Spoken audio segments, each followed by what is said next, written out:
قرآن تصوف کے بارے میں کیا کہتا ہے، اور آیا یہ کوئی نئی چیز ہے یا اس کی حقیقت کیا ہے دین اسلام میں؟ اس کی تھوڑی وضاحت فرما دیجئے۔ ریسرچ کرنے والے اسکالرز، علماء، محققین یہ کہتے ہیں کہ تصوف کا جو مادہ ہے وہ صفا سے نکلا ہے، عربی زبان کے، اور صفا کے معنی ہوتے ہیں صاف کرنا،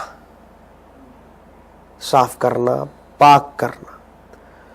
تو کیا مطلب تصوف کا کیا معنی ہوا یا صوفی کا کیا معنی ہوا؟ معنی یہ ہوا کہ وہ شخص جو اپنے باطن کو غیر اللہ سے صاف کر دیا کرتا ہے، یعنی اس کے باطن میں اور کچھ نہیں ہوتا سوائے اللہ کے، اور کوئی شے نہیں، ہر چیز سے وہ صاف اور پاک کر دیتا ہے اپنے باطن کو، اپنے قلب کو۔ یہ در حقیقت تصوف۔ اسی طرح اور بھی بہت سارے اس کے ماخذ ہیں، اس کے اوریجن ہے۔ بعض کہتے ہیں نہیں، اس کا ماخذ جو ہے وہ صوف ہے۔ عربی کے اندر ایک کلمہ آتا ہے صوف، صوف کہتے ہیں اون کو، تو یعنی صوفی بھی اسی سے نکلا ہے، تصوف بھی اسی سے نکلا ہے۔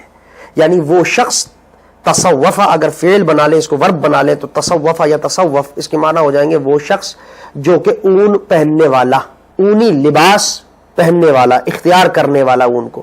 یعنی صوفی وہ ہوا جو اونی لباس پہنتا ہے۔ اب معنی یہ بن جائیں گے اس کے، یہ صوفی، تصوف، متصوف، یہ سب ایک ہی اس قبیلے سے اور اسی ورڈ سے ڈائریکٹ ہے، اسی سے نکلے اگر ہم یہ معنی لیں تو۔ کسی نے کہا نہیں، اس کا جو ماخذ ہے، اس کا جو اوریجن ہے وہ ہے صفہ۔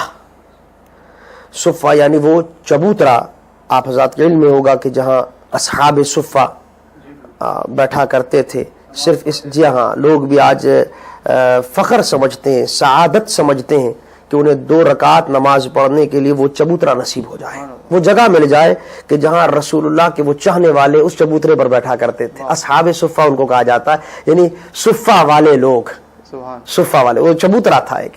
تو جہاں حضرت ابو ہریرہ اور ان جیسے بے شمار یعنی سمجھے متصوفی اور صوفیہ وہاں جمع ہوا کرتے تھے۔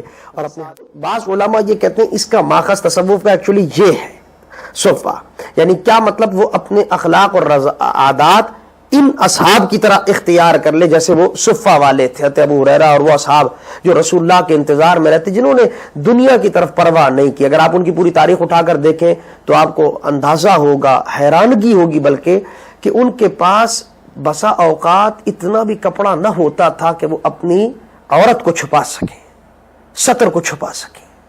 لیکن کیا اللہ نے سب کچھ یعنی دیا، سب کچھ تھا، چاہتے سب کچھ حاصل کر سکتے تھے، لیکن طلب کیا تھی کہ دنیا کی طلب نہ تھی کہ کمانے کی طرف لگ جائیں، مال کی حوث میں لگ جائیں، کاروبار کی طرف لگ جائیں۔ لگنا چاہتے تو لگ سکتے تھے، مواقع تھے، سب کچھ تھا، لیکن سب کچھ قربان کر دیا تھا رسول اللہ کی ایک دیدار پر۔ بس وہاں پڑے رہتے تھے کہ بس حضور کا کلام سنیں گے اور حضور کی باتیں، بس یہی وہ تصوف کی باتیں تھی، اپنے باطن کی طرف توجہ۔